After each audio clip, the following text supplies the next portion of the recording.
Awesome. So I'm really excited to be here. I'm Riley Thomas, SVP of Revenue at Built Technologies. I'll give you a little background in a second. But here we are today to talk about something that's near and dear to my heart, and I know my other friends here, which is how to hire, coach, and develop high-performing sales managers in today's day and age. A little background about myself. I've been a part of two kind of successful hyper-growth companies. One was Clearwater Analytics, which offers accounting and reporting services to banks, insurance companies, and asset managers. And then most recently, for the past probably 5 or 6 years, been a part of another hyper-growth, which is Built Technology, which offers construction finance opportunities to banks and insurance companies and asset managers. So I've got a lot of perspective when it comes to big enterprise and the right type of hiring managers that we want and the right type of qualities that we need. But I want to introduce Mark E here. We got two Marks on our panel, so I'll refer to Mark E and Mark K. But Mark, why don't we get your background? Sure. Yeah, great to be here. I lead global sales at 6 Sense, also have our enablement and our RevOps function. Been at the company for going on 6 years, but my kind of past as a sales manager really started on the enterprise space, Riley. It was that's where I excelled as a seller myself, and I don't have the PLG background to add to this fun conversation, but definitely do have a lot of the experience through the years at a company called Responsus, where I was able to sell alongside Tiago here, and then into the Oracle Marketing Cloud, and then most recently at 6 Sense. So excited to be a part of the conversation. That's awesome. I also have my background in enterprise selling, so this should be good. Tiago, how about yourself, your background, and kind of where you're at now? Yeah, so I'm Tiago. I'm the president of field operations at OpenGov. My career has taken many turns. I started off at Responsus, focused on CMOs, and I had experience both in mid-market and enterprise. We were acquired by Oracle Marketing Cloud, which we really learned how to sell and support customers across a wide range of various platforms. I then moved to sports software at Huddle. That was my first introduction to the high velocity sale along with enterprise. So we had everything from multi-million-dollar deals all the way to $3,000 a pop.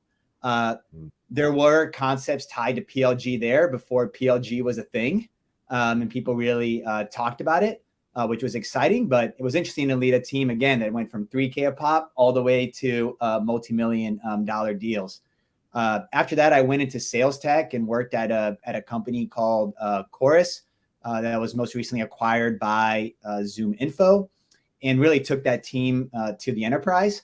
And then now I'm at a company called OpenGov, which is government technology, which isn't the most common thing that you hear about. And it's heavy on the enterprise angle. And I lead sales, customer success, professional services, RevOps, customer support, and enablement at the moment. Yeah, now, and with OpenGov, is it really RFP driven, long sales cycle, just given that there's government in the name? Yeah, it depends. So we're the disruptors. We get stuff done in 3 months, and we try to bypass RFPs as much as possible. But on the larger transactions, you typically are required to go through it. But it's a very unique place to be and learn from. That's awesome. All right, last but not least, Mark K. Yeah. Hey, everybody. I'm Mark Costaglo. I'm the Chief Revenue Officer at Catalyst, probably better known as the old SVP of Global Sales at Outreach. I was employee 1 and helped them scale up to about $250 million as the head of sales. Listen, I have probably the strangest background out of everybody. I used to sell stuff to schools, and drive from school to school. We called it hunting flagpoles. And we got a 1 in 10 billion chance to somehow meet Manny Medina, the CEO of Outreach, early on. And he and I clicked, and I just worked my ass off and had a great product, and market was right. So I don't have quite the storied tech sales career as these guys, but I do feel like I know how to sell stuff. And at Outreach, we ran everything from small transactional sub 35 employee deals that would close on average in less than a week, to high multi-million dollars, 7-8 figure deals with large enterprise customers. But yeah, hanging out, man. I have everything on the go-to-market side, from SDRs all the way through to support. Awesome. Well, let's dig into it. I'm just curious. We've got a great panel here with a vast amount of expertise from small business all the way to the large enterprise. What are the traits, the skills, and the experiences that make the best sales leaders, and maybe how you assess them in either your interview process or even with existing employees who have the ability to move up? And it would be really helpful to get your perspective on your own career and if those traits align, because I think, are there patterns that we can start to recognize together? So to kick it off, Mark K, maybe help me get some background there. Yeah. So my first sales leadership position was at a company called School Specialty. They're a multi-billion-dollar school supply and curriculum company. I had about 15 reps up and down the East Coast.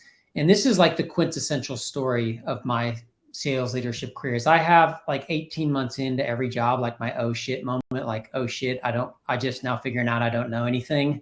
And I thought I did for 18 months. And so I was running into my oh shit moment at a School Specialty.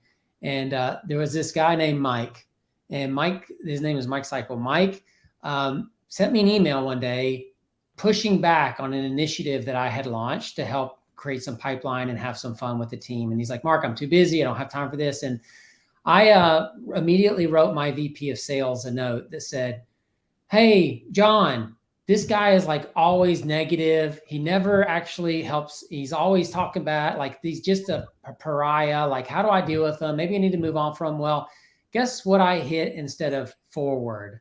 I hit reply. And so my phone rings immediately, and it's my boss. And he's like, yo, did you just mean to send that to Mike? And I was like, no. And he's like, you better get all those. So then the call waiting. What did I do? I hit the red button. I wasn't taking that call. But, I needed just some time to process it. It was a Friday. I was on the way to visit some of my family somewhere. And on the way there, I pulled over, called Mike Seipel. He tore me a new one, told me he was the worst manager he ever had, told I sucked, said he's been a top producer at the company forever. And I said, listen, you want to know what's up with that email? He's like, yeah. He goes, that's how I think. I was like, that's how I think about you. And I'm sorry you had to read it, but now we know. So let's talk it through.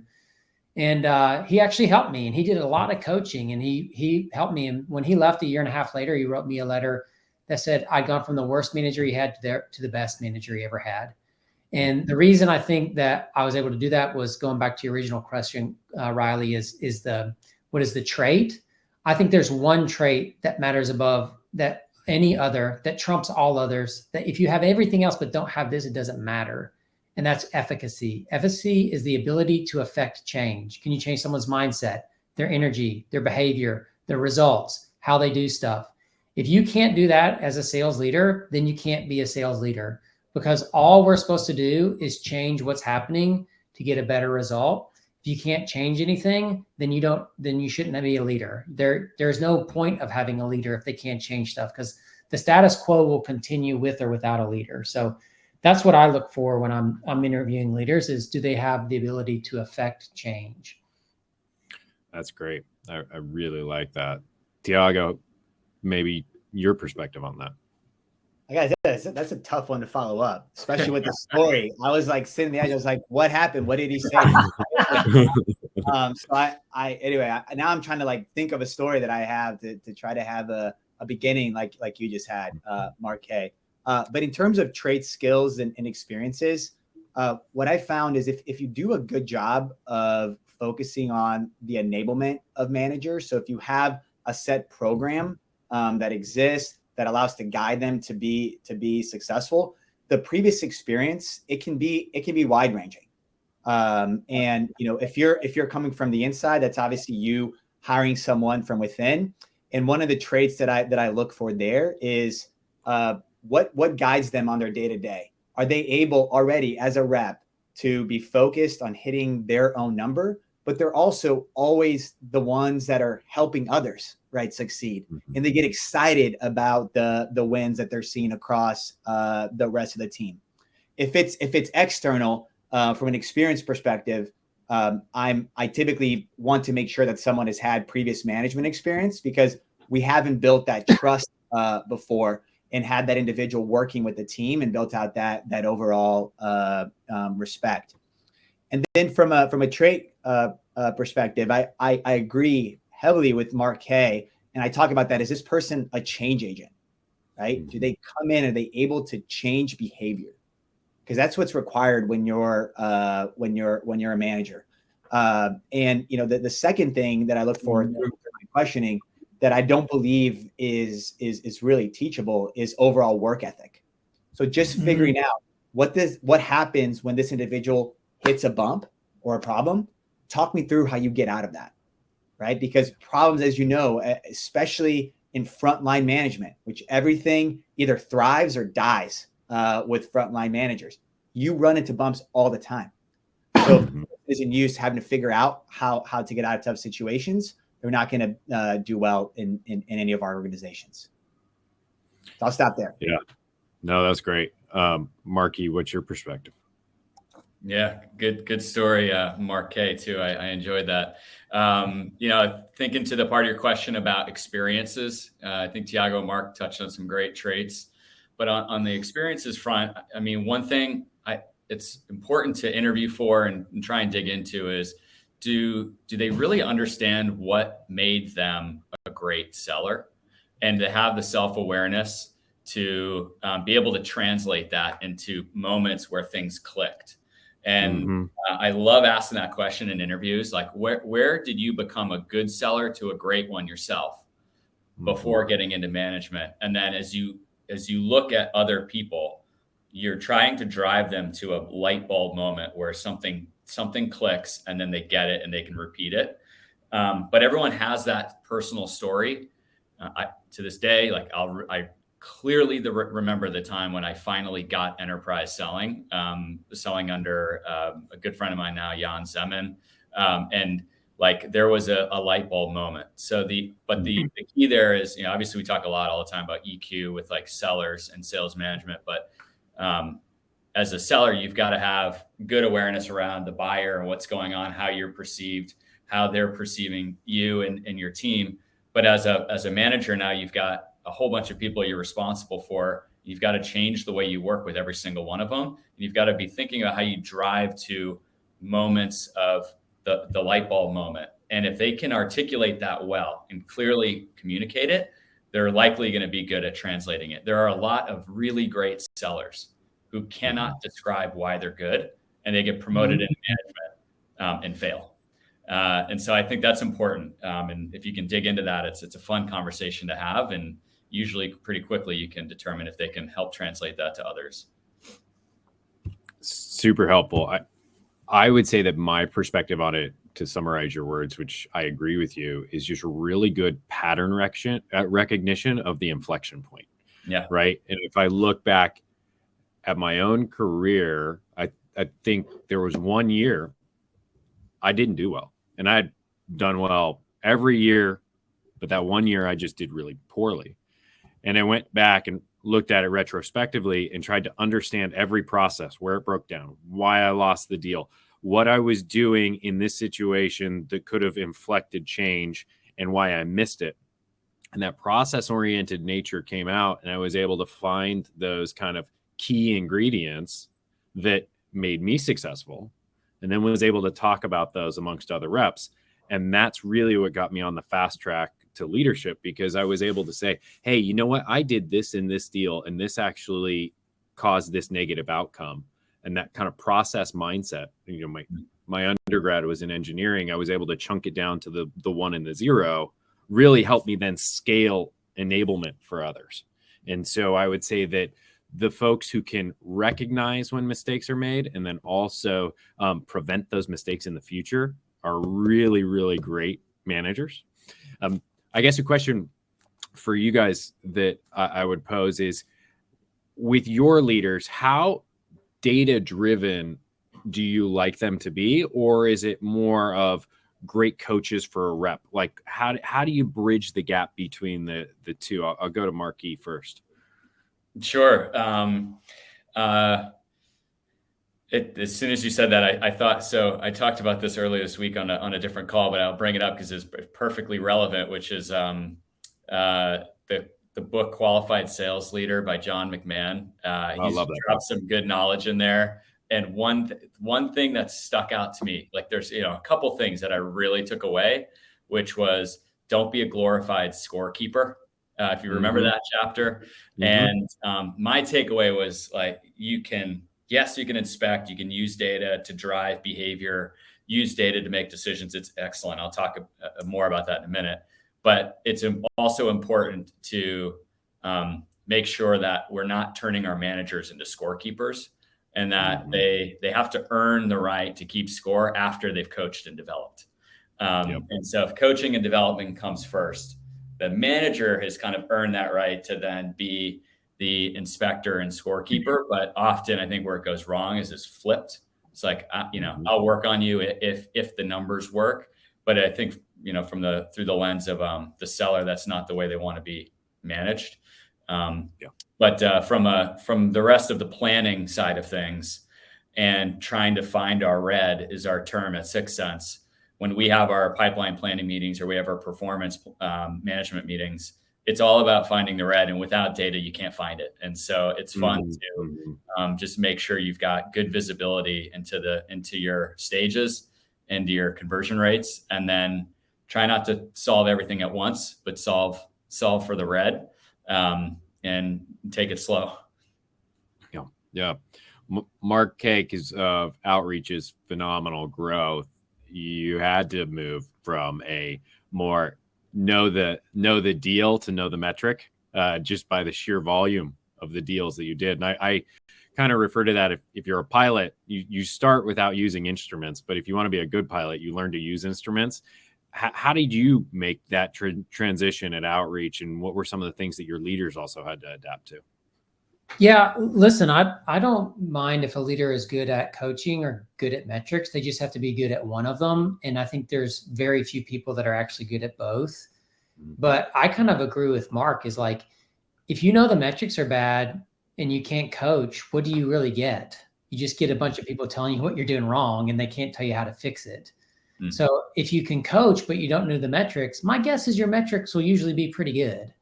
And so I would do coaching, but there does become a point where when the business gets to so much scale that relying on individual managers to all be really, really awesome coaches, and all those reps that you've hired to all be really coachable and put the coaching to use, you do have to look at the numbers to understand how things are going. But what I'd tell you, Riley, though, is most sales orgs I've encountered are so slipshod in how they do their process that their data is almost meaningless. They don't have a consistent way that they handle people through the pipeline. A good example of that is if the majority of your wins go from stage 1 to close 1, none of your data is really that meaningful. And so I think that once you understand that, you're ready to make the transition from coaching to more metric-based leadership in a scaled org, when you have a consistent process that everybody's doing, that every manager's following, that is very consistent, that can give you consistent data, so that the insights of that data are actually meaningful. And so I think that that's where a lot of companies go wrong, is they try to get the data too fast. They haven't even got consistent process. The data is basically inconsistent, and therefore the insights that you might draw from it are somewhat meaningless. So focus on the coaching, get your process in place, coach to the process, then you'll get data that'll point you to exactly where you need to go. Yeah, I like that. And it's hard when you've got disparate motions as well, like an SMB or a mid. You kind of blend the data together, but you could draw themes from that are not always accurate. Tiago, what's your perspective? Yeah, I think the group here is overall aligned that coaching is arguably the most important aspect to build up the reps, which I wholeheartedly agree with. What I found in particular, one of the organizations that I worked for when we went from about 30 million to 150 million. It happened rather fast. As you're scaling, it's hard to always deeply understand what the metrics and what they're going to supposed to look like in order for you to be successful. And it takes some years and experience of you going through it to understand, well, what should my conversion rate be, right? And what I found during that time is we had to adjust on the spot. And by driving the focus more on like, how do we get our reps understanding what the business problem they're solving for, and how are we going to go and enable them to lead a prospect down the path to become a customer and post-sale to continue to buy more and more. If we can focus on that, the numbers will start to take care of themselves, which is very scary. But when you're growing that fast, it's hard to understand. The second point is I think it does depend on the type of sale, right? Like, are you more of an SMB play or an enterprise play? Because the margin for error, especially when you're enterprise, it can be a sink or swim type of situation, because you could have that deal that drops off that completely sinks your quarter. And how do you go and manage that behind the scene? What I found is in the more the SMB play, it was much more predictable from a data perspective. So the leaders that I had that were leading that part of the organization, they were more predictable based on their pipeline than the enterprise sellers, which of course focused on pipeline, but a lot of it was on deal by deal execution. Sure. So, and the coaching elements are different between those two, in my opinion. Yeah. I had a, first principle from one of my former CRO, and he said, you can never have new and new. And I would say, well, what do you mean by that? And he's like, you can have new and old, you can have old and new. He said, if you have new managers and new reps in a very complicated sale, it's a recipe for disaster. You have to induce the tribal knowledge that exists either at the leadership level or the rep level into the new leader. And he's like, that's what enables you to scale. And that really clicked for me. So I'm curious how you have got some of that tribal knowledge, like the art of the deal, into a new manager quickly, especially if they come external, meaning an external hire versus an internal hire. Mark, I know you have a kind of specific enterprise motion. I'd be curious your perspective on that. Marky or K? Sorry. Marky. Man, you are right. I'm sitting here, I'm sure the others are sitting here thinking about the mistakes that you made when you've got new manager and new reps in a hard environment. And I've made that mistake before. And it is tough. So we have at 6 Sense, we have lots of different committees where we're asking reps to kind of elevate outside their role to participate in building process for us based on what they're really good at. And it's a great way to keep them involved, motivated, feeling like they're helping build a company, not just hit their own individual quota.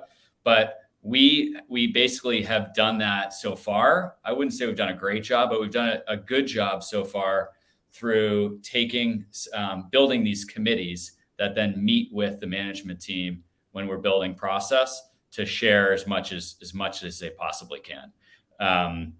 But beyond that, I don't have a great answer because I have not actually figured out how to solve for that. And yeah, I am curious on what some of the others are saying, because that's especially like when we were still growing 100% year over year, we had to add so many managers and so many reps in 1 year. We didn't have the internal promote. We couldn't fill it all through internal promotions, and we had to go external. And, we did not have a playbook for how to solve for that right away. So that's a real challenge. Yeah. Mark K., curious your perspective on that. Yeah. So I think there are some points of scale that Mark E talks about where it's like, there's nothing you can do about it. You have so many people to hire, like you're just going to go into the danger zone, right? I think by the end at Outreach, we gotten to a place where I would hire a manager at least a quarter before they were needed. And then I just sat them with another manager, and their job was to co-manage the team and learn from the other person. And I found that, like, I had I'll talk about one unique person. Her name was Cassie Pless. First of all, this person has probably some of the greatest sales leadership talent I've ever seen in like a young upcoming leader, just in terms of getting deals done, balancing, like, do I care about the person? Can they feel that I care about them? And then understanding the numbers and finding the problems and advocating for her team using data to get what she needed. But she got to sit with a manager for a month or for a quarter and just co-manage the team and ease her way into it. And like, that's a luxury that we can't always do. And, we have to replace somebody, but I would argue that figuring out how to kind of let someone ease their way into, you hear it all the time. How long does an enterprise rep have to ramp? Like 12 months on average, right? How long does an enterprise rep manager get the ramp? Like 30 days.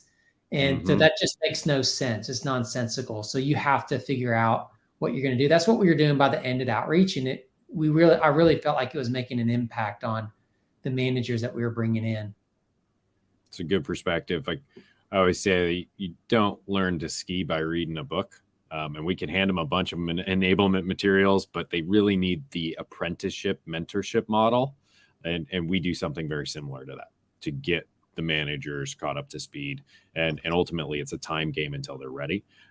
Tiago, I'd be curious your perspective as well on this.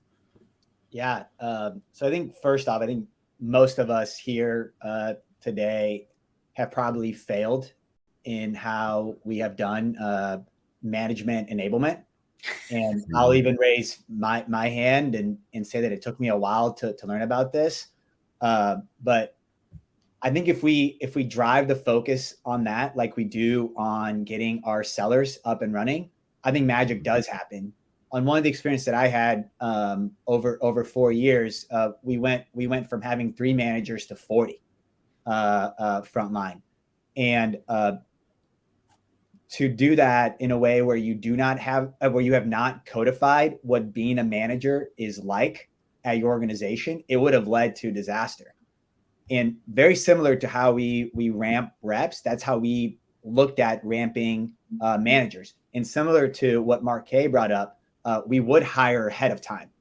So instead of hiring in and having a full team of 8, right? Like oftentimes they would have 2 or 3 to start. They were out on the field and learning, etc. But it's important for everyone here to not forget, like, how do we codify how to be a sales manager at our company, not just to be a manager in general, but a sales manager at our company. I think that when you do that, you start to see a lot more success over time. Well, let's maybe talk about the hiring. I think I agree with everybody here that we've got to do a better job of enabling managers and maybe focus in on giving them enough of a ramp time to be successful if that's what we're entrusting to train all of these reps and ensure that they hit these goals. But hiring is also very difficult, right? You sometimes have 2 hours in an interview, you get the debrief or however your interview process is. How do you extract who that human is, how they're going to be great, how they're going to work with the team, enable the teams, be coaches for the teams in that short amount of time? So I'm curious, Marky, I hear you have a pretty good framework. So let's hear it. Yeah. First of all, we have everyone read a book, so we're on the same page from like a philosophy standpoint. Tactically, if you want the book, it's called Who. Got it on the shelf somewhere, but it's basically helps you translate what are you really looking to get at? How are you going to get out what you need to get out of your interviews? And then how are you going to make it as objective as humanly possible to make a decision? And then you got to stick to your guns through the process.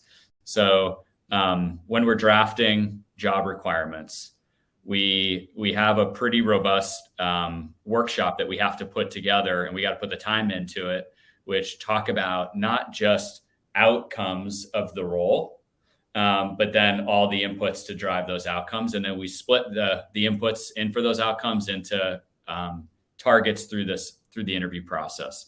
So we train everybody on that program. And then as they get slotted in, different people in the org, they have to come in. Maybe they're the screener, maybe they're in the presentation stage, wherever they're at. they kind of know specifically how to interview for that piece of the cycle. And we, and then we need to be 90+% sure that they're going to be wildly successful in the role. And like we use the 90% rule, and we talk about it a lot, because without drawing a line on your confidence interval, how do you make a decision? And it's so freaking hard to do it. And so it's helpful to just say a number. Now, does anyone really know what 90% is? I still don't think so, but it's helpful to have a target. Are we talking 70%? 100? There's no such thing as 100. So the takeaways, the time put in before the job description is written around the outputs, the outcomes of the role, and then the skills, the traits, and the things that need to be are the inputs to achieve those. And then how you're going to interview those. We train on that, and then we slot people in to make it a little bit more repeatable and objective, with the goal of getting to a 90% confidence rate that they'll be wildly successful in the role. Yeah. So it's a good book to read. It helped me realize we were doing it all wrong in the early days, like all wrong. It was every single interview was like, finger to the wind. Let's try something new. And it was a disaster. Been there, done that. Real quick and ask Mark E. another question. Yeah. Fire away. I know. Yeah. What about how you've created the project phase? And like, I'm talking about when you put managers through it. I feel like you have a really unique project that you put people through that I think would be helpful for people to hear about, when you're like giving people data and having people assess a potential team they might take over. Like, do you mind going into that a little bit? Oh, like you're referring to kind of almost the scenario plays that we put them in? Yes. Oh yeah. I think that would be really helpful for people. I thought it was really unique how you set that up. Yeah. So we have one for interviewing reps, which is, that we have our cross-functional interview team that we know we want to have represented in the room. And then we do give the candidates time to prepare, but the scenarios that we ask them to prepare for are really interesting. And it's designed, we need to hear them think through how they're making a lot of decisions for how they would sell or position a certain product. So sometimes we use our product, even though they've never sold it before, and we get real critical thinking about how they would actually sell 6 cents. And are they self-aware of the stuff they don't know? And are they open to talking about it? And then we do insert a lot of, during that presentation stage, like critical feedback directly on that call. They respond. To see how they respond. Exactly. But the role play gives them a chance to prepare. Preparation is a big, core value at 6 cents. So how well are they actually prepared? And then how well do they take feedback in that interview, in that presentation? I think is definitely two of the big pieces. But we put them in an uncomfortable place. We often don't ask to pitch the product they've been selling because it's too easy. So we put them in a situation where we got to make them uncomfortable and see how much they can figure out on their own and take it from there. So I'll add to that, because we don't do something quite along those lines, but we do something that is pretty targeted. We'll do in-depth deal questions. So if you don't have an economic buyer, but you're trapped by a gatekeeper, how do you respond in this situation? And we want to see if they know the strategy to get a deal done, regardless of the product that they're selling. And so we ask very pointed deal questions that usually there's a couple right answers and we know what they are. And if they get that right answer, we're like, you've done a deal before. We've got you. And that's really helpful to kind of get through gate one of our interview process. And then from there, we have kind of a very Amazonian, like with the talent razor bar, where an independent person from a different department comes in and judges a salesperson, which I always think is a good perspective. So it's not just sales in the room making the call on a candidate. It's actually somebody from another team. Mark K., I'd be curious of your process. Yeah. So I don't know if I have as cool a process as Marquis does, but I think that when you're interviewing somebody, the first thing that it starts with is like, just sit down and think about, what do you care that this person has to have? And then how do you figure that out in a 30 or 45 or a 60-minute call? Like, for example, I think all three of us, or all four of us, and Tiago referenced it earlier, want somebody that grinds, somebody that works hard, right? And I don't think work hard is a trait. I think it's a decision. You make it every single day, right? And I think that everybody that is a grinder has the story about their parents, their partner, their first job, something in school, when they were on the football team, where they decided, I'm grinding. And then they never gave that up. And so, like, I have some questions that I ask that help me understand their grind story and like where it was born, why it happened. It's like Mark said earlier, that like that time when sales just clicked. Oh, I just get it now. And so I think that mostly, I don't know if it's a process. What I think it is for me is, if you get the honor of interviewing someone, I want to know the 2 traits that you're interviewing for and how you plan to assess those traits in that conversation in a way that makes me feel confident that you're going to be able to say something other than, you know what, look, pretty sharp dude, nice haircut. I mean, not as handsome as Marquis, but pretty darn close. So you know what, I like this guy, and he's easy to talk to, and he had the masters on earlier before. So I'm down for this dude, even though it had nothing to do with his answers, right?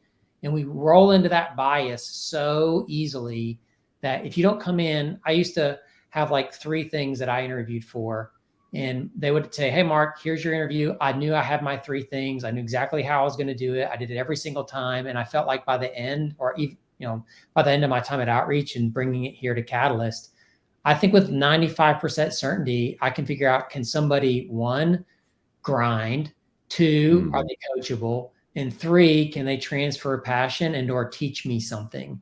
And that's like 3 important things for me. And so I've just nailed down how I'm going to do that. And I feel like I've really got it to a place where I trust that it works.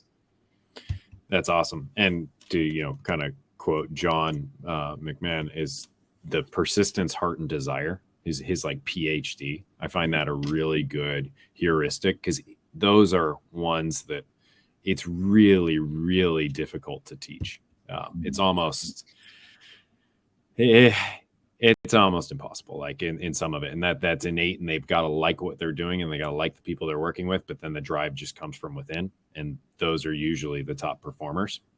I'm curious, asking the question of, when you've promoted internally versus externally, and we've all made the bad mistake, I'm sure, if you've hired enough, where you hired the wrong top rep, and if there are any common characteristics and learnings that we could pass on to the listeners today, because it's not always sunshine and roses when you take a good or even a second rep and put them in a leadership position. I'll go Tiago. Yeah, definitely made that mistake before. If anyone in here says that they haven't, you're lying. Yeah. So I'll start off by saying that. So don't go with pointing fingers at us saying, how did you make that mistake? I'll tell you my overall perspective on it. It depends on the personality type, right? Is this the type of person that you feel like has at least the potential to get there?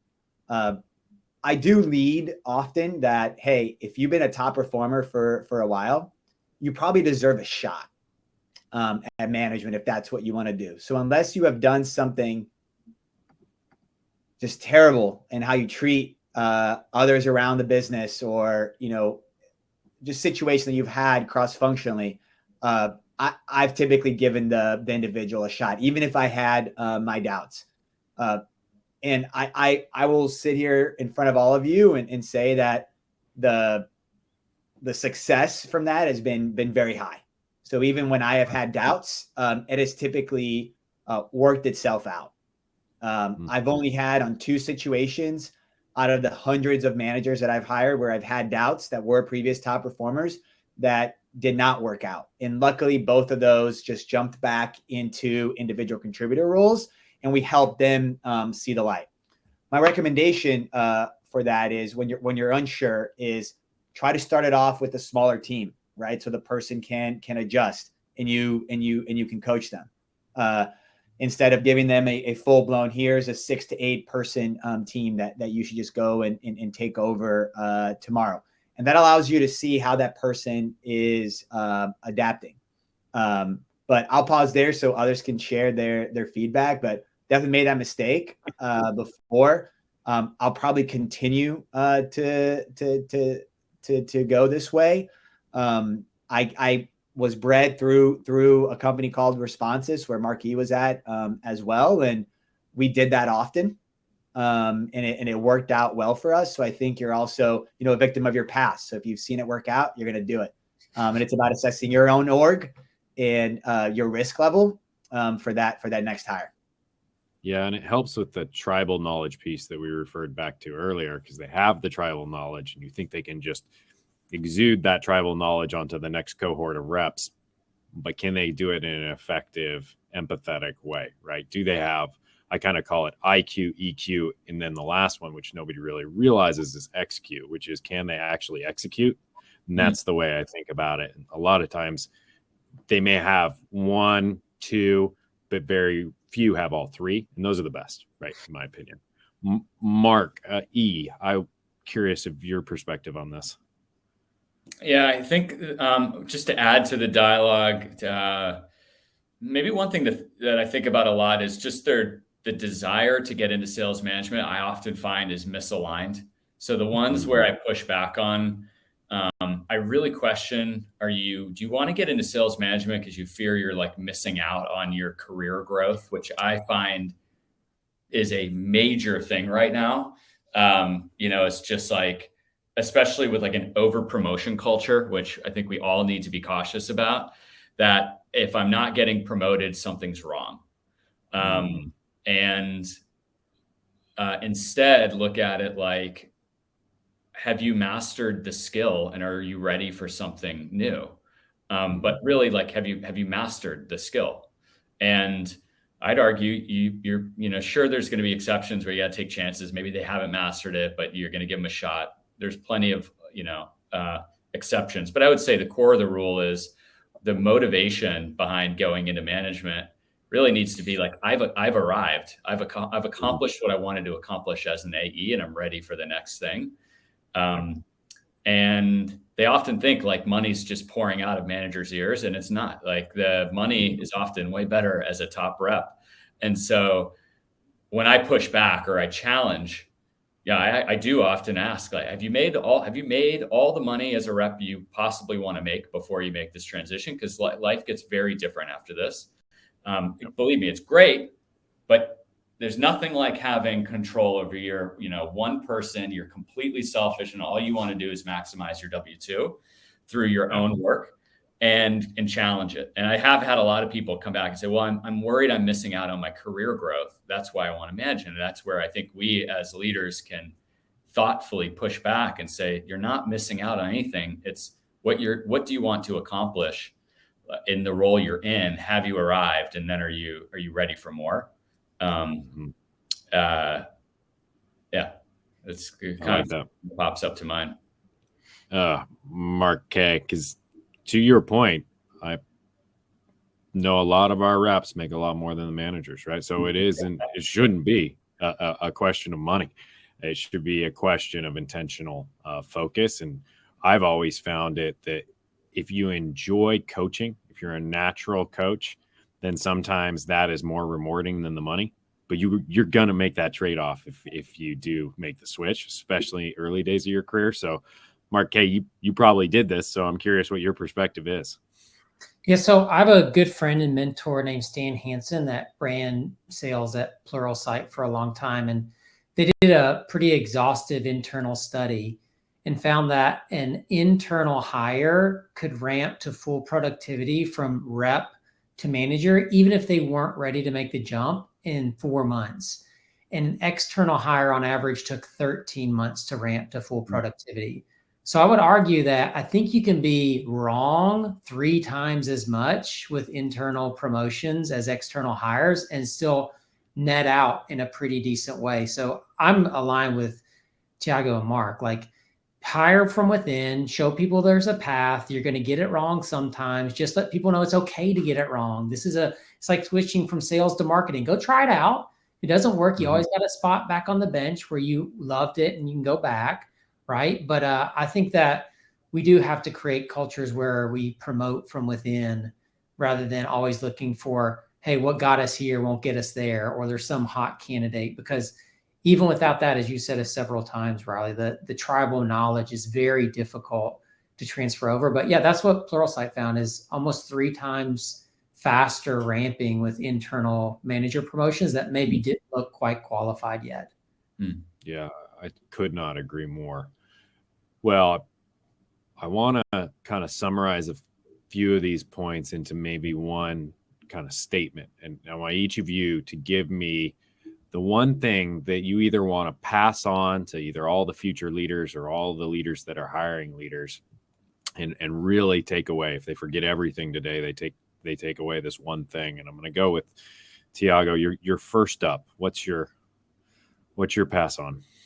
Riley, thanks for giving me a minute or two to think about that. I really appreciate it. I guess I'll just see, I'll just say, I don't know if you could tell by my comments, I do have a crush on Mark Ebert. So I'd say be more like Mark Ebert to stuff. And since we're coming off the moving into management, I sort of know what his W-2 likely looked like when he was the top rep at Responses. So I was pretty shocked when he moved to management. But I think from the main takeaway, obviously it's easy for us to come in front of all of you and throw some of our thoughts. What matters most is every single organization is unique in their own way. And it's important for you to think through the feedback that you're getting today, what you're reading online, et cetera, and making sure that you're taking that and you're adjusting it to what makes sense for you, your org, the customers that you support, and the people that you get to lead on a day-to-day basis. Again, build what works, and it's going to work for you. I like it. Marky. Tiago, God, I love you, man. You're so funny. Thanks for the shout out. I think the top thing that comes to mind is, especially right now when it's hard as hell for people to be selling, and everyone's running a little hotter than a lot hotter than they were a year ago, where management breaks down pretty quick and becomes super stressed about hitting the numbers, and then the core values fall apart when desperation mode kicks in. So I've just been spending a lot of time talking with the team, with our management team, around the reinforcement of trust. And I like to just say, just think of the last time you've been told by your manager, "I trust you, that you can do the right thing," how good that felt. And then ask yourself, how often are you telling that to the people that work underneath you? Because right now, more than ever, I think people are just acting, they're going out of the right way. They're heading into the wrong way to manage when things get hard in like an environment like this. And people need to know they're trusted, and they need to feel safe with their manager. And so just simple. I was in India 2 weeks ago. I had the opportunity to go talk to our managers out there, and that was like the one thing I left them, which is like, people need to feel they're trusted right now. I hired you for a reason, and I think that'll go a long way, especially in the interesting situation we find ourselves in, where it's a hell of a lot harder to sell than it was a year ago, for most of us at least. Totally. The world revolves around trust, literally. Yeah. So, Mark K. Yeah, I think that the most rewarding and fun thing in your career to do is to assemble your squad. Like, who are the people that follow you from place to place? Who are the people, like you can see with Mark and Tiago? They're boys. They call each other. They text. That's like the squad. Now, Tiago might not be able to call Mark anymore and say, "Hey, come work for me at this new place," but they're going to work together. And I'd say, like, your leadership team forms the basis of like your real squad. That's the people you go to war with. When you need to go bitch to somebody, you go to your squad. When you need somebody to give you a back-channeled referral for somebody you're hiring, you go to your squad. When you're in a tough deal, you go to your squad. So I would really look at leadership beyond just, did I hire the right leader to do a good job at this company? I would instead be like, is this somebody I want on my squad that I'm going to invest like 3 to 5 years of my life in helping them develop and be awesome and be great friends and do trips together, whether it's personal or President's Club or whatever. And in 10 years, when I need something, I can call them. And when they need something, they can call me. And we're going to enjoy every minute of helping each other out. And so that's what leadership, creating that team is all about, is build your squad out. Yeah, I love that. So mine, I'm going to actually steal it. Good artist copy, great artist steal. Comes from a firm called Wellington Capital out of Boston. And I remember seeing this early on in my career, but they have a statement that says client, firm, self. And if you think about that, the client's always first, the firm is behind the client, and yourself is in the back of the pack. If you're ready to be a leader, or you're ready to hire a leader, if you align that order, you're going to be successful. And the more you can figure out what the true intrinsic desires are of the individual or even yourself, it will point you in the right direction. And that has always pointed me really well in my career, because I've always said client's most important, the firm follows, and then I'm always in the back. I'm here for everybody else, right? So I think this has been an awesome discussion. I hope everybody gleaned something from this today. MSP and the crew that put this together, I've learned so much from this consortium of great minds that I'm a huge fan. And so really, really appreciate it. And thank you guys for joining today. This was awesome. Riley, thanks for having us. Absolutely. Take care. Bye.